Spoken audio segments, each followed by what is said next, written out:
que diz o Senhor. De coração convertei-vos a mim, pois sou bom, compassivo e clemente. Glória a vós, ó Cristo, Verbo de Deus. glória a vós, ó Cristo, Verbo de Deus. O Senhor esteja convosco. Ele está no meio de nós. Proclamação do Evangelho de Jesus Cristo segundo João. Glória a vós, Senhor. Naquele tempo, Jesus foi para o Monte das Oliveiras. De madrugada, voltou de novo ao templo. Todo o povo se reuniu em volta dele. Sentando-se, começou a ensiná-los. Entretanto, os mestres da lei e os fariseus trouxeram uma mulher surpreendida em adultério. Colocando-a no meio deles, disseram a Jesus: Mestre, esta mulher foi surpreendida em flagrante adultério. Moisés, na lei, mandou apedrejar tais mulheres. Que dizes tu? Perguntavam isso para experimentar Jesus e para terem motivo de o acusar. Mas Jesus, inclinando-se, começou a escrever com o dedo no chão. Como persistissem em interrogá-lo, Jesus ergueu-se e disse: Quem dentre vós não tiver pecado, seja o primeiro a atirar-lhe uma pedra. E tornando a inclinar-se, continuou a escrever no chão. E eles, ouvindo o que Jesus falou, foram saindo um, a começar pelos mais velhos. E Jesus ficou sozinho com a mulher que estava lá no meio do povo. Então, Jesus se levantou e disse: Mulher, onde estão eles? Ninguém te condenou? Ela respondeu: Ninguém, Senhor. Então, Jesus lhe disse: Eu também não te condeno. Podes ir e de agora em diante não peques mais. Palavra da salvação. Glória a vós, Senhor. Glória a vós, ó Cristo, Verbo de Deus. Glória a vós, ó Cristo, Verbo de Deus. Sentados, façamos um tempo de silêncio em oração e no íntimo do nosso coração peçamos ao Espírito Santo que Ele nos ajude a compreender tudo o que essa palavra nos fala. Rezemos.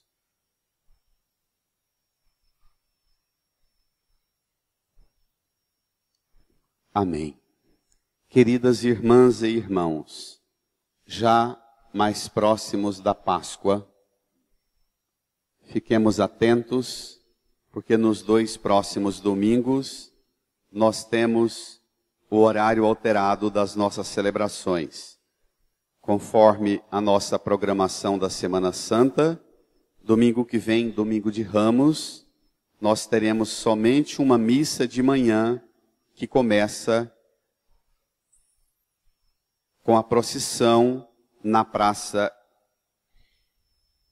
que tem na terceira rua, aqui na 89, virando numa dessas praças bem escondidas que tem no setor sul. Então, domingo que vem, somente uma missa de manhã, iniciando com a procissão lá às 8h30, chegamos aqui pelas 9h15 por aí, e começamos a Santa Missa. Portanto, somente uma missa de manhã, domingo que vem. E, no outro domingo, o domingo solene da Páscoa do Senhor, também somente uma missa às 8:30 da manhã, com o café da manhã.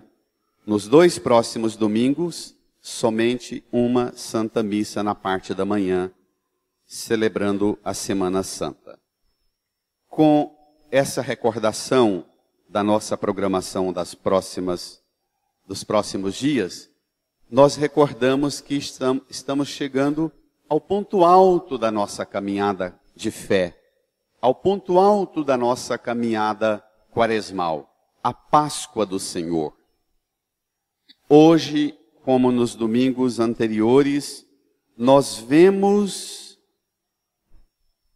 um clima tenso na relação dos fariseus e mestres da lei com Jesus. Vamos comigo ao Evangelho. Tome lá, número 6 do seu folheto.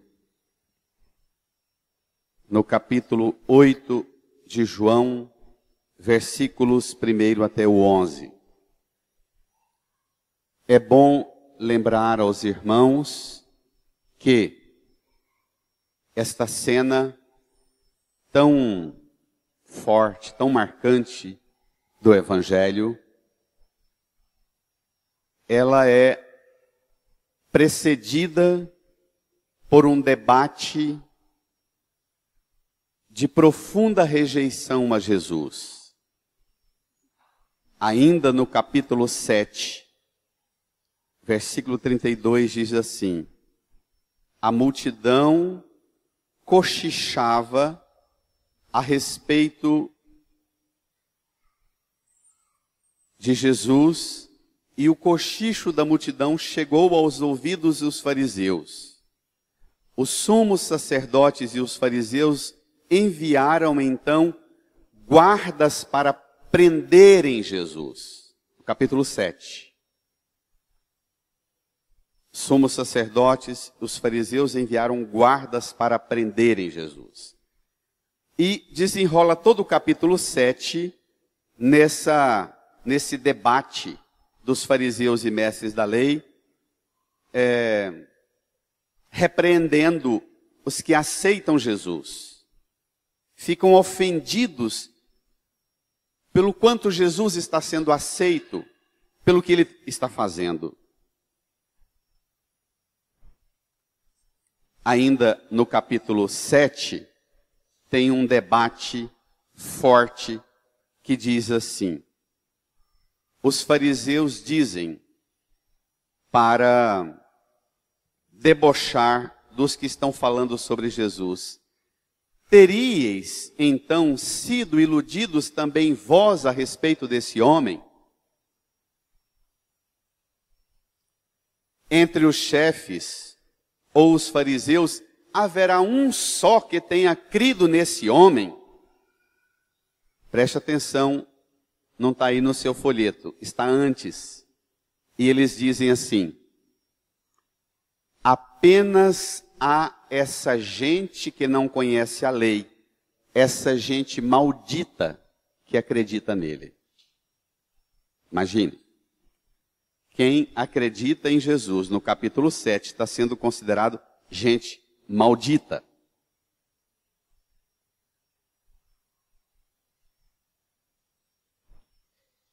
Aí entra essa cena. Vamos lá? Naquele tempo, Jesus foi para o Monte das Oliveiras. De madrugada, voltou de novo ao templo. Todo o povo se reuniu em volta dele.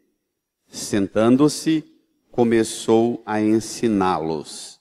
Esperemos um pouco. Esse é o grande acento dos evangelistas. Jesus é aquele que atrai uma multidão que quer aprender com Jesus. E as autoridades, os chefes do povo, as autoridades religiosas, sobretudo, fariseus, mestres da lei, sacerdotes, não aceitam essa popularidade de Jesus, essa relação de Jesus com a tarefa de ensinar. E aqui, ensinando dentro do templo. Não há um clima muito tranquilo. Nós vamos desembocar nas próximas semanas na paixão e morte dele. O ambiente é tenso. Todo o povo se reuniu em volta dele, sentando ele começa a ensiná-los. Versículo 3. O contrário do povo que quer ouvir Jesus, crianças, vamos ouvir Jesus? Olha o que acontece. Vamos ler? Entretanto, os mestres da lei e os fariseus trouxeram uma mulher surpreendida em adultério. Colocando-a no meio deles, disseram, brada, todo mundo. Mestre, esta mulher foi surpreendida em flagrante adultério. Moisés, na lei, mandou apedrejar tais mulheres. Que dizes tu? Juntos. Perguntavam isso para experimentar Jesus e para terem motivo de o acusar. Então, não procuram a Jesus como a multidão que procuram para aprender. Aqui procuram a Jesus para terem motivo de o acusar. E a cena é dramática. Eles trazem uma mulher que foi pega cometendo adultério. De fato, no livro do Levítico, capítulo 20, versículo 10, diz: serão castigados com a morte, tanto o homem adúltero como a mulher adúltera. Deuteronômio 22, 22, 24 diz: se for um homem pego em flagrante, deitado com uma mulher casada, ambos morrerão.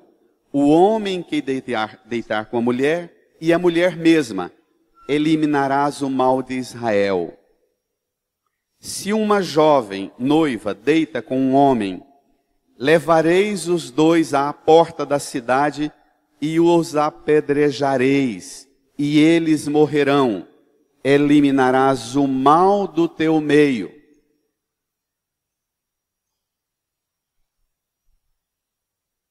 Bom, eles estão querendo ver se Jesus vai autorizar apedrejar. Eles dirão, tá vendo? Esse amor e essa misericórdia que ele prega não é tanto assim não. O amor de Deus, a misericórdia de Deus que esse Jesus prega, na hora do vamos ver mesmo, se tiver que apedrejar, que matar, mate. É isso que eles querem. Enfraquecer o ensino de Jesus sobre o amor, sobre a misericórdia. Se Jesus fala mate, eles vão dizer, tá vendo? Fiquem com a gente porque a gente é que sabe da lei. Se Jesus fala não mate, eles digam, nós podemos apedrejá-lo junto com ela porque ele está ensinando a desobedecer a lei. Porque todo aquele que ensinar a fazer coisas contrárias à lei, devem também no livro do Levítico, do Deuteronômio e do Êxodo serem apedrejados. Então, o pecado de alguém que ensinava a desobedecer à lei tinha a mesma natureza de um adultério, de um crime. Mas Jesus tem uma reação muito, muito tocante. Vamos ver? Juntos? Mas Jesus, inclinando-se, começou a escrever com o dedo no chão. Como persistisse em interrogá-lo, Jesus ergueu-se e disse, brada a igreja, bem bonito. Quem dentre vós não tiver pecado, seja o primeiro a atirar-lhe uma pedra. Espera lá. Jesus, inclinando-se, pôs-se a escrever com o dedo no chão. O termo aqui empregado sugere que Jesus fazia traços sucessivos, como para enumerar o pecado de cada um que estava de pé ao redor dele, apontando para a mulher. No livro de Jó, no capítulo 13, versículo 26, diz: tu que rediges contra mim amargos veredictos, impondo-me os crimes da minha juventude. Tu que rediges contra mim os meus crimes. No livro de Jeremias, capítulo 17, versículo 13, diz assim: os que te abandonam, os que se afastam de ti, são inscritos, registrados no pó da terra. Isto é, na região onde vamos de volta, a sepultura, a morte. Alguns manuscritos dos textos de Jeremias dizem isto. Quem dentre vós não tiver pecado, seja o primeiro a atirar-lhe uma pedra. Essa resposta de Jesus é o ápice da missão dele no ensino.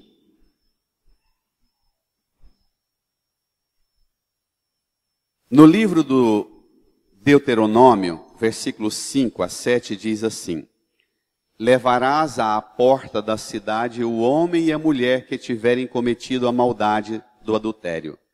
Tu os apedrejarás e eles morrerão. Sua condenação à morte será feita mediante o depoimento de 2 ou 3 testemunhas. Não haverá condenação à morte com base no depoimento de uma só testemunha.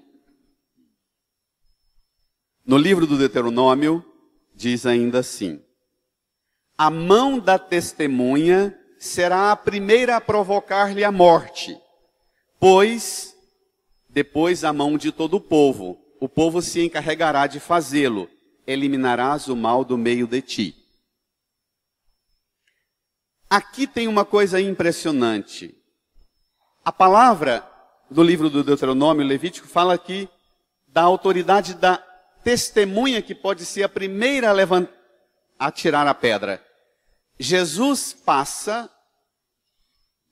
não muda a lei, mas muda a identidade do primeiro a atirar a pedra. De testemunha para quem não tiver pecado. Aqui Jesus, você poderia, se tem alguém que mexe com lei aqui, você poderia dizer, aqui Jesus explicita e qualifica a testemunha que pode atirar a primeira pedra. O critério tem que ser alguém que não tem pecado. Quer dizer, essa lei, ela não vale mais. Porque o que Jesus veio fazer foi exatamente mostrar que todos nós temos pecado. Que o único que pode apontar-nos e dar o rumo para a nossa vida é Ele. É o único que não tem pecado. Mas isso quer dizer que nós temos autorização para tocar uma vida na fraqueza do pecado?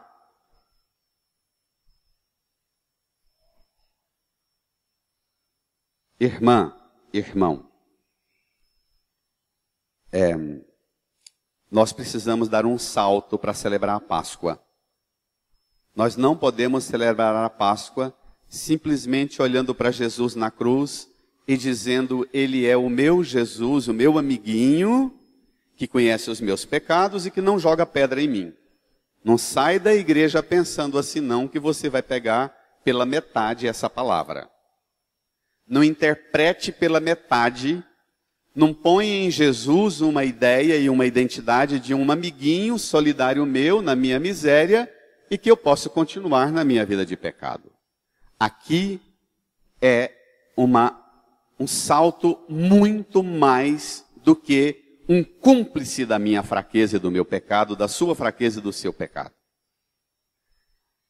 Seria um atraso enorme para a nossa vida identificar em Jesus como aquele que não deixou jogar pedra em mim, portanto é meu amiguinho. Ele não joga pedra em mim como se eu considerasse que o meu pecado não é grave. O pecado é grave. Apenas que as pedradas que você e eu recebemos não apagam os nossos pecados, eliminam-nos juntos com os nossos pecados.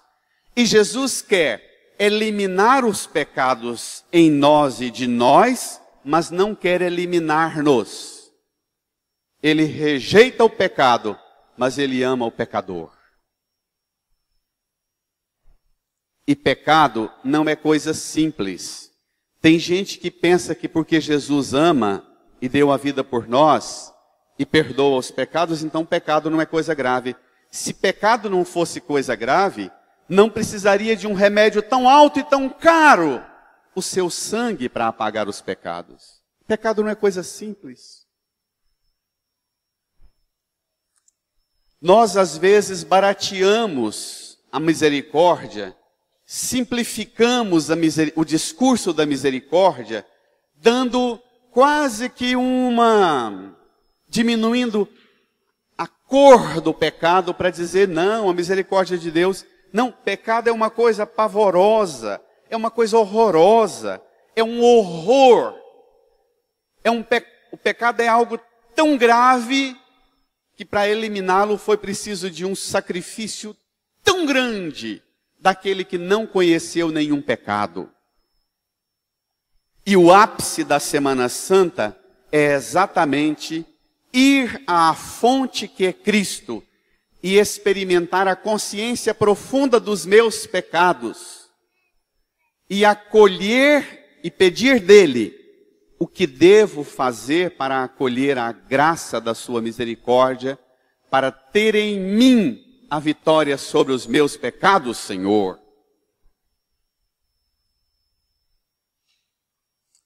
Jesus propõe aos que trazem pedras: se você não tem pecado, atire.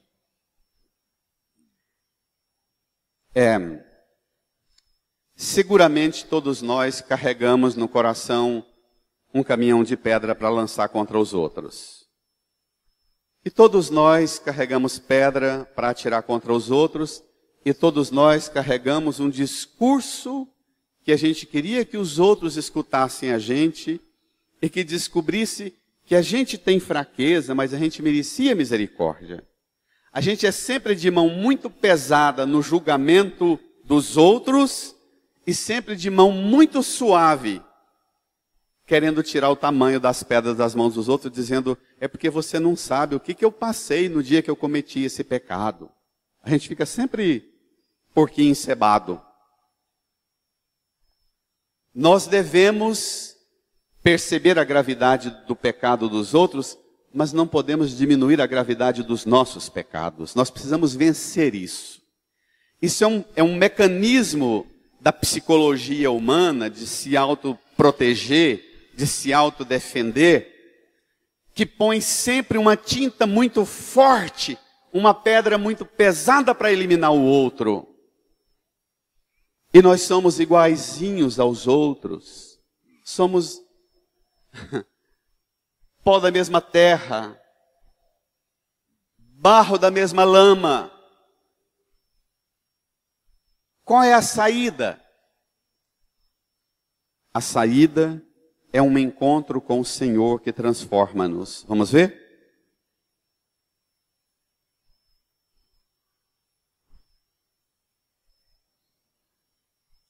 Vamos. Mas Jesus, inclinando-se, começou a escrever com o dedo no chão. Como persistisse em interrogá-lo, Jesus ergueu-se e disse, quem dentre vós não tiver pecado, seja o primeiro a atirar-lhe a pedra.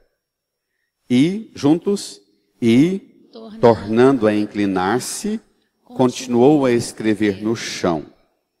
E eles, ouvindo o que Jesus falou, foram saindo um a um, a começar pelos mais velhos. E Jesus ficou sozinho com a mulher que estava no meio do povo. O que sugere esse texto? O que sugere essa passagem? Sugere que São Jerônimo fala que muito provavelmente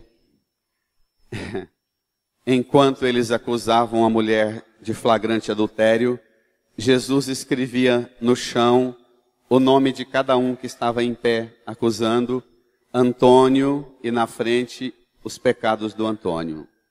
E o nome de cada um e os pecados. Imagine. Depois de dizer, quem de vocês não tiver pecado, seja o primeiro a tirar a pedra. Jesus nos conhece profundamente. Não precisa de uma multidão nos pegar em surpreendente, em flagrante adultério para nos levar a Jesus e nos acusar. Ele nos conhece. Ainda que ninguém faça denúncia anônima ou identificada, Ele conhece-nos, Ele sabe-nos.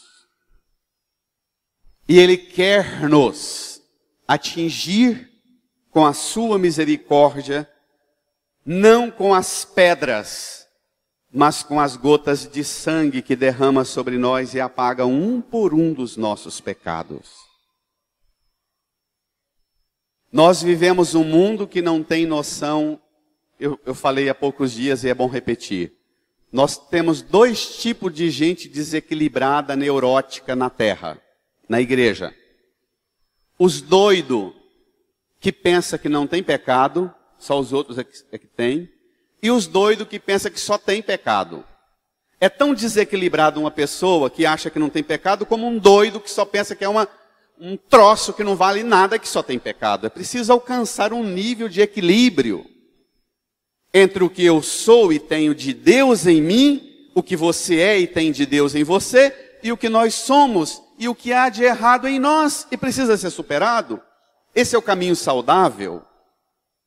Ter um equilíbrio de identificar em mim o que há de coisas que precisam ser mudadas, transformadas, corrigidas, e o que há em mim de bom, de Deus em mim. Existe aquela falsa humildade, aquela falsa piedade. Às vezes até no confessionário a pessoa chega em nome do Pai, do Filho e do Espírito Santo. Eu não presto para nada, eu não valho nada, eu sou pó, eu sou lama, não tem nada em mim que presta. Isso não é forma de confessar. Isso é complexo de inferioridade que precisa ser tratado na psicologia, na psiquiatria, e não no confessionário. No confessionário eu sou obra da mão de Deus, sou templo do Espírito Santo, Deus me ama, sou filha, filho querida, querido de Deus, Ele me fez com tantos dons e tantas qualidades, mas eu tenho fraquejado e tenho errado nisto e nisto e nisto e nisto. Pronto. Gente que olha para si e só vê um trem que não presta, não é gente espiritualmente sadia. Não é cristão. A gente diz isso na psicologia, mas qual é a visão que a antropologia cristã tem da pessoa humana? Num período da Idade Média, a pessoa humana era identificada como apenas o que não prestava, um monturo de indigência, de fraqueza, de miséria. Isso não é a visão que a antropologia cristã tem da pessoa humana hoje. Hoje, nós sabemos, pela força inclusive da revelação bíblica, que nós somos templos de Deus, santuários de Deus, obra da mão de Deus, nós somos trem que presta. Mas em nós há coisas que se opõem ao plano de Deus.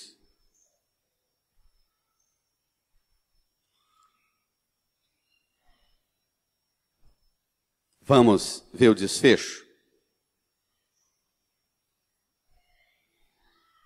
Então foram saindo um por um e ficou Jesus sozinho com a mulher que estava no meio do povo. É agora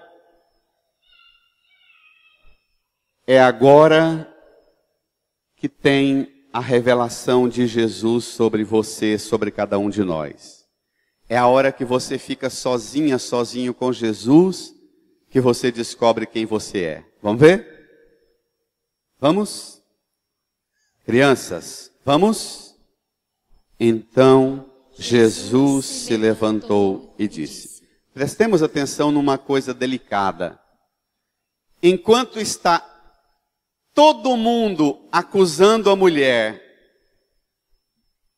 com pedras nas mãos, acusando a mulher e querendo a opinião de Jesus, Jesus está inclinado. A hora que todo mundo sai, Jesus se levanta. Jesus não se levanta e não se permite ser um com os que se ocupam em acusar a miséria alheia. Inclusive o nome, o apelido do demônio, o apelido do capeta na Bíblia qual é? O acusador, não é? Esse é um dos apelidos de Satanás na Bíblia. O diabo é chamado de o acusador. Jesus é o único que não se ocupa somente em mostrar-nos o pecado que temos. Ele aponta também o remédio. E ele é o único capaz de ser remédio para os nossos pecados. Vamos ver? Então Jesus se levantou e disse, brada toda a igreja, mulher, onde estão eles? Ninguém te condenou? Ela respondeu, ninguém, Senhor. Espera lá. Talvez se Jesus te perguntar isso hoje, onde estão eles que te condenam?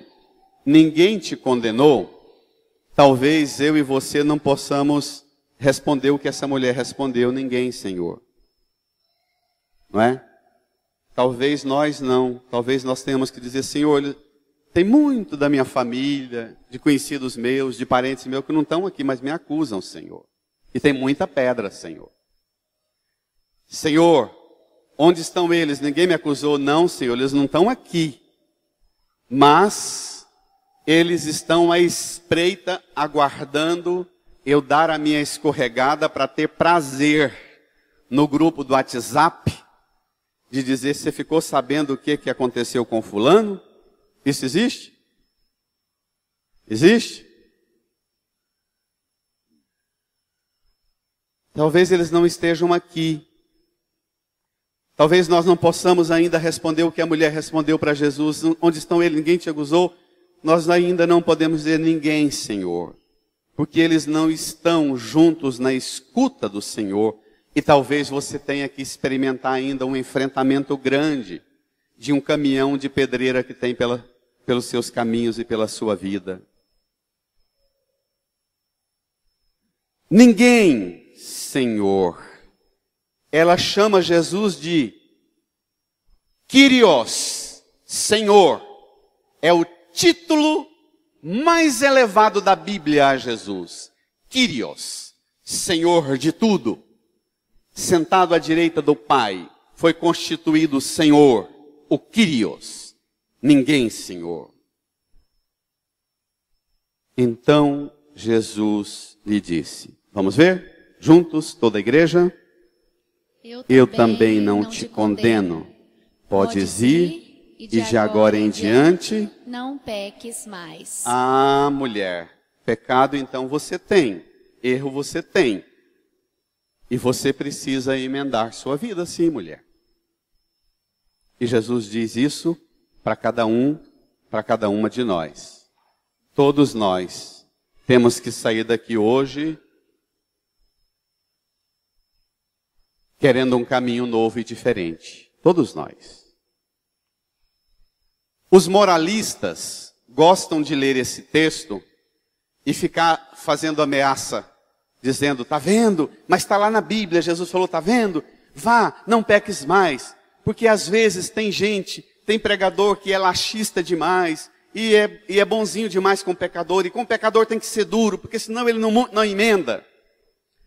O Papa Bento diz que quando Jesus fala, vá, e de agora em diante não peques mais, o Papa Bento tem uma pregação linda dele que ele diz que isso aqui não é base para ser moralista e dizer, e ficar o tempo inteiro cutucando, compuscando e alfinetando a fraqueza do outro. o Bento diz que isso significa, não é um moralismo, mas é uma garantia de dizer para a mulher, mulher, vai. De agora em diante você experimentou um olhar de Deus para com você, mulher. De agora em diante, quem te guia não é mais os seus desejos de pecar, mulher. De agora em diante, o que te conduz não é mais o apelo da sua carne e por uma vida de pecado, mulher. De agora em diante, assiste-te a minha graça. Eu estou contigo, mulher. Você pode entender isso tomando comigo a segunda leitura. Vamos lá? A mulher se levanta e vai embora. Vai embora, tocada, transformada por Jesus, pela cena das pedras que caíram das mãos dos seus algozes. Mas a mulher vai embora também, como Paulo. Vamos ler? Esse é um dos textos mais eloquentes sobre o que é a experiência de encontro com Jesus. Se você quer saber se você já experimentou de verdade um encontro pessoal com Jesus, está aí. A pista nesse texto. Vamos ler?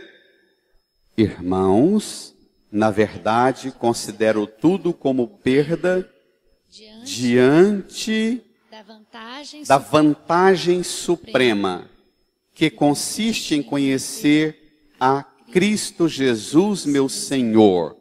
Por causa dele eu perdi tudo e considero tudo como lixo. Prestemos atenção nisto. Olha. Por causa dele, considero tudo como perda, diante da vantagem suprema, conhecer Cristo. Você acha que você conhece a Cristo? Conhecer aqui, o sentido bíblico, é muito forte. Não é o sentido de uma descoberta intelectual. Eu li sobre Cristo e elaborei as doutrinas de Santo Tomás de Aquino sobre quem é Cristo. Aqui significa conhecer Cristo, significa um vínculo vital, íntimo. Eu experimentei o amor dele e a partir daquela experiência do amor dele, passou a ser esse amor dele a reger a minha vida. Meus pensamentos, meus sentimentos, até os meus desejos passaram a ser moldados pela experiência da relação e do vínculo que eu criei com ele. Aqui, conhecer Cristo é muito mais do que saber um monte de normas e de regras ou de doutrinas acerca da cristologia.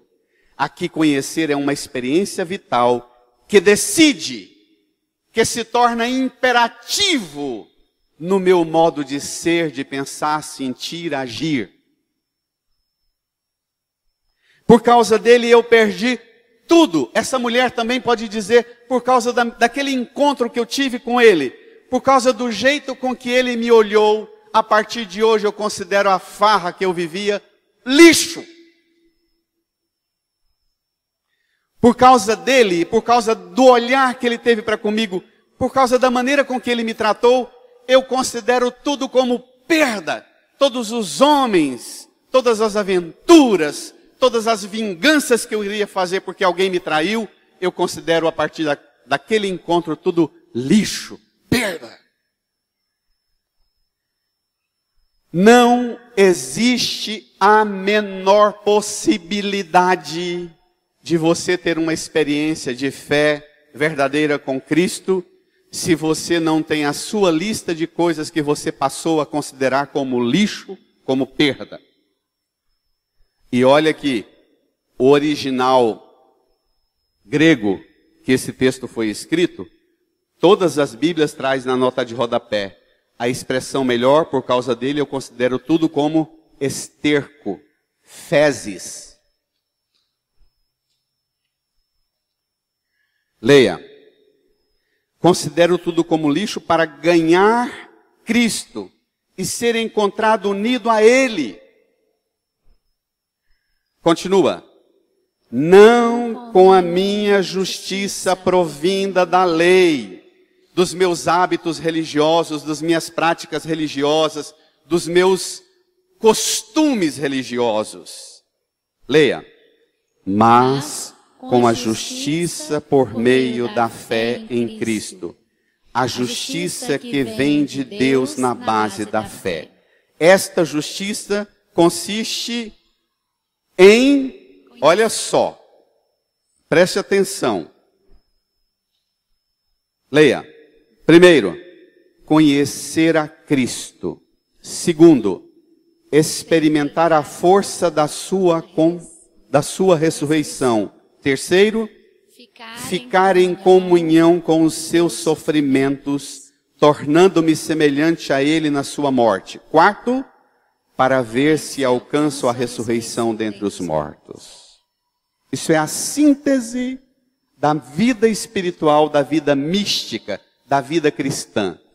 Conhecer Cristo, experimentar a força da sua ressurreição. Impactantemente, a primeira experiência que te vem, depois que você conhece a Cristo, você experimenta a força impactante da ressurreição dele na sua vida. Você passa a viver como homem, como mulher celeste, não como terrestre. Você aspira às coisas do alto e não às coisas terrestres.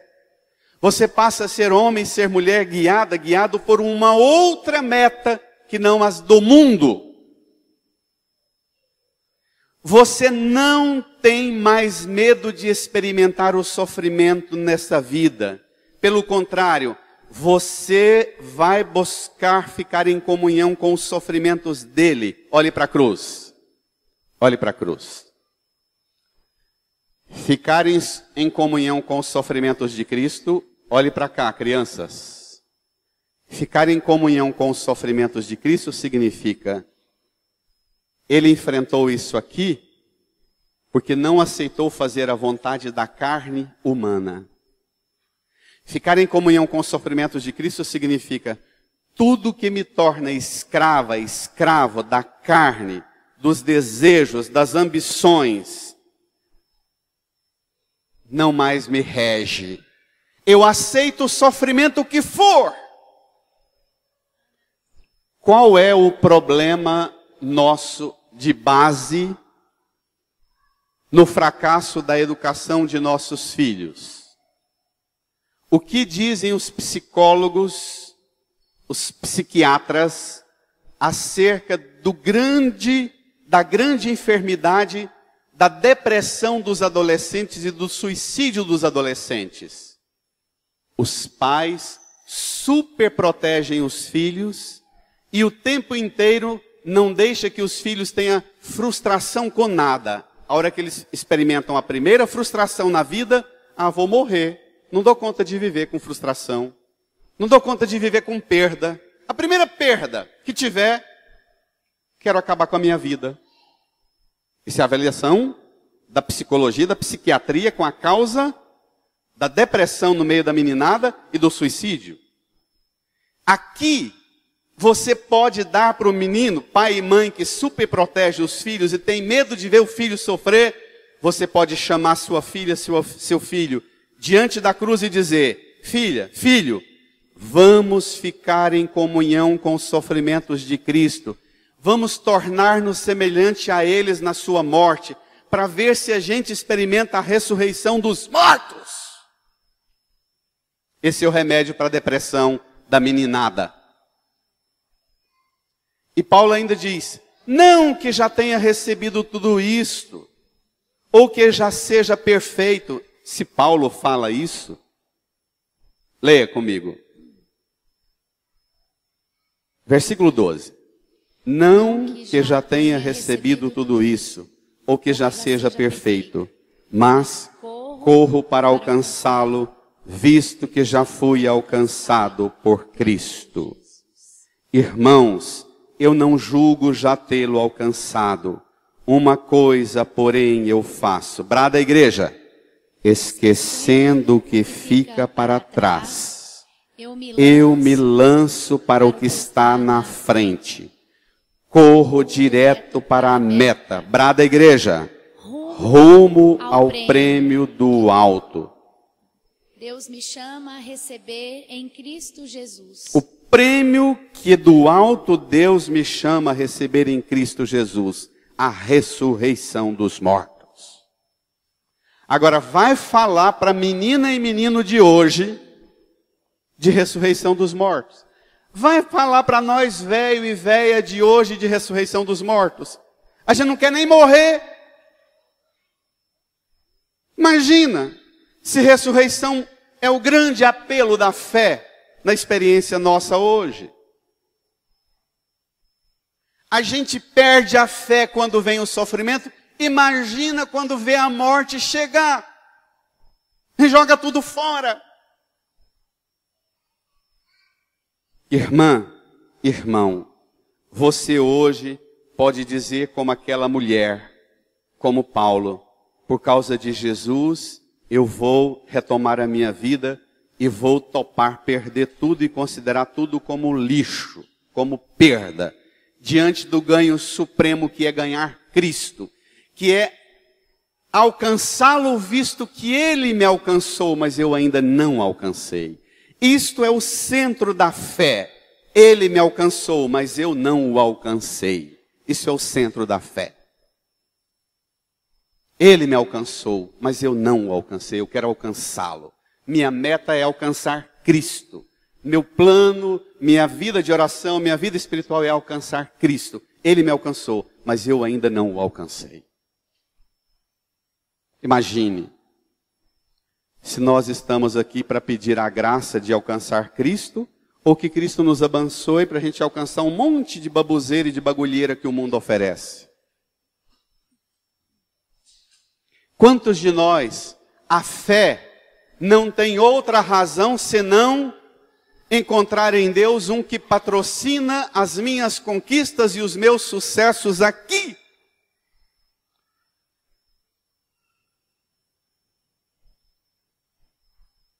E se pergunta, Cristo é o centro da sua fé? Cristo é o tudo da sua fé? Cristo é o ápice da sua busca? É Ele, a pessoa dele, encontrar Cristo. Estar em comunhão com Ele, até no sofrimento, em íntima comunhão com Ele.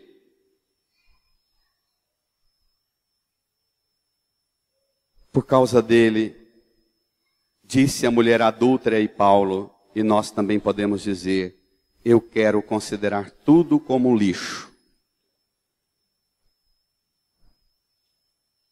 Irmã, irmão, conhecer Cristo, ganhar Cristo, ser achado em Cristo, é ser introduzido nos acontecimentos do passado, da sua morte, da sua ressurreição. Hoje, pela Eucaristia, quando você receber o corpo e sangue de Cristo na missa, você é introduzida no acontecimento do passado. Você é inserida no mistério da sua morte, da sua ressurreição. A ressurreição de Cristo permanece atual e ativa, porque hoje mesmo você experimenta a força da ressurreição dele, nessa palavra, na Eucaristia. O cristão, pela participação da Eucaristia, o cristão participa plenamente e realmente da vida em Cristo, no sofrimento, na carne, na sua morte, no despojamento, na vida e na sua missão, no seu trabalho, como esposo, como esposa, como pai e mãe, na profissão, no martírio, mas também na glória que virá. É assim que você participa da vida de Cristo. Incline a sua cabeça nessa reta final da preparação para a Páscoa de Cristo. Peça de Jesus a graça de você experimentar a consolação de ser alcançado por Ele, como Paulo, como a mulher adúltera. Ele me alcançou, eu quero alcançá-lo.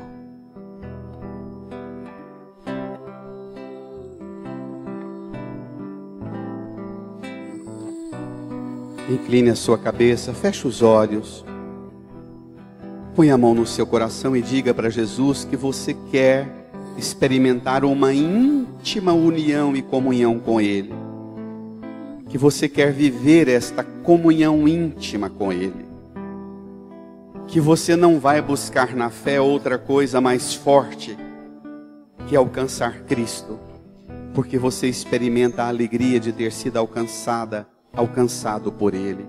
Fale com Ele do seu jeito.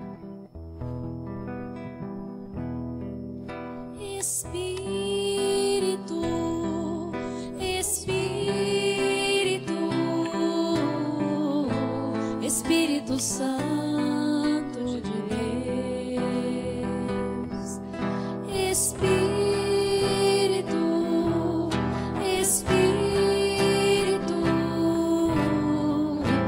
Espírito Santo de Deus,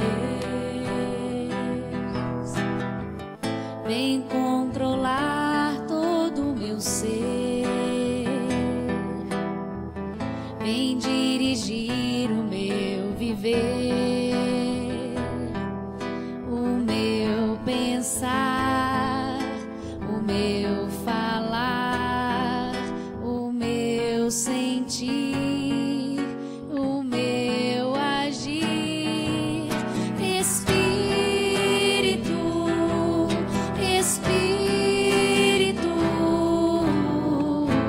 Espírito Santo de Deus,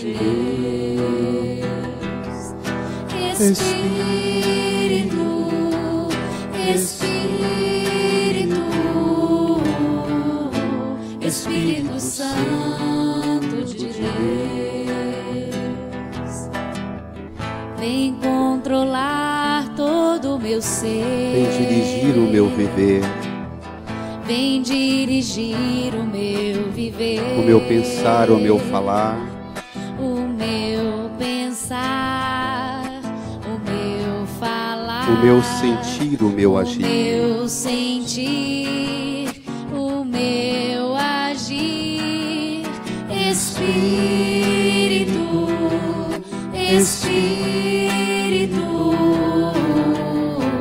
Espírito Santo de Deus,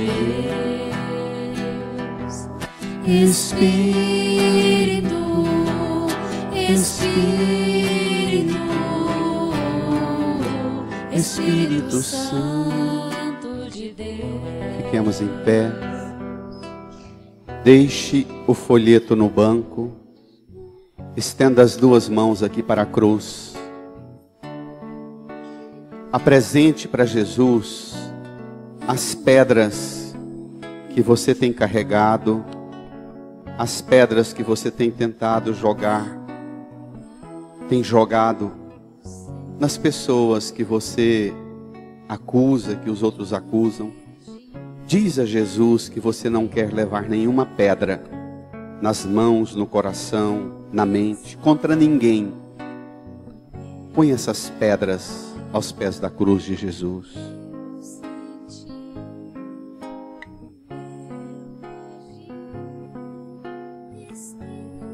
Se você tem razão ou não de carregar essas pedras, desarme-se dessas pedras.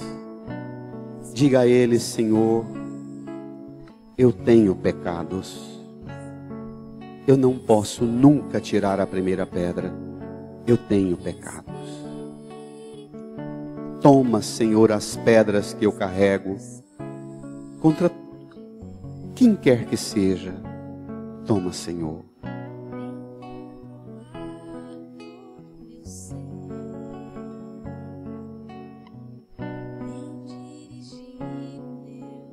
Diz a Jesus que você também quer que as pedras que os outros carregam para tirar em você Que as pessoas sejam desarmadas dessas pedras contra você. Diz para Jesus. Você sabe o quanto te faz sofrer as pedradas que você leva. As pedradas silenciosas. As pedradas nos olhares, nos gestos das pessoas que convivem com você. Talvez até pessoas que já morreram, que te feriram e te ferem tanto, só de lembrar. Diz a Jesus que você não vai mais guiar a sua vida pelas pedradas dos outros.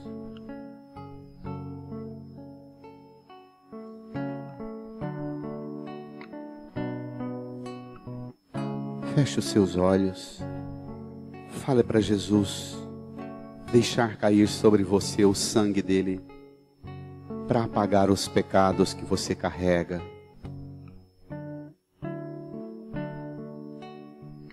Os pecados que mancham você, que ferem a imagem e semelhança que você tem de Deus. Fale para Jesus, com o sangue dele, apagar os seus pecados.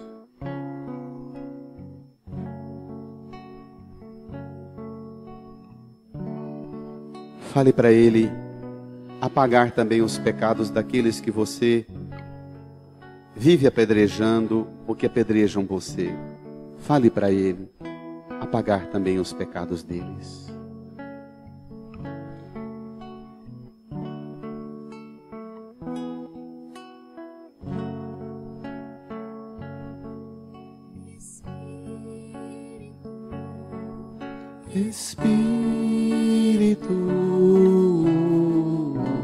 Espírito Santo de Deus. Canta.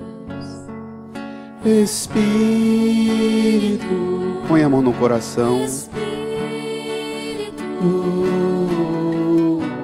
Espírito Santo de Deus.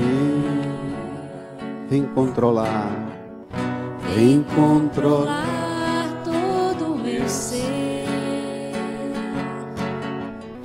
Vem dirigir o meu viver, o meu pensar, o meu falar, o meu sentir, o meu agir, o meu agir. Espírito,